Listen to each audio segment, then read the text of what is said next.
जय शिवराय, जय शंभूराजे, हर हर महादेव. आजकाल social media उघडला ना, बघायला काय मिळतं? ढुंगण स्टार आणि त्यांची ढुंगणं. बरं, त्यांनी हा उच्छाद एवढ्या मोठ्या लेवलला केला आहे की यांच्याबद्दल कुणालाही काही आक्षेप वाटत नाही. परिणामी काय झालं माहिती आहे का? महाराष्ट्रामध्ये, देशामध्ये लहान मुलींचं लैंगिक शोषण वाढलंय आणि एवढ्या लेवलला वाढलंय की ज्यावेळेला ह्यांची ढुंगणं बघून एखादा जो विकृत, नराधम किंवा ज्याच्या डोक्यामध्ये फक्त वल्गॅरिटी असते ना, तो काय करतो माहिती आहे का? फक्त मादी शोधतो. मादीचं वय नाही बघत, किती 2 वर्षाचे आहे, 3 वर्षाचे आहे, 10 वर्षाचे आहे, 20चे आहे का 90 वर्षाचे आहे.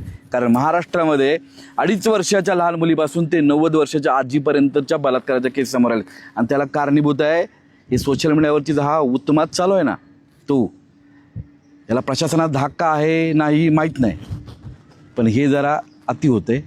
तर याला आपण काय करतोय, एक स्पर्धा आयोजित करतोय. कोण होणार महाराष्ट्राची लाडकी ढुंगण स्टार.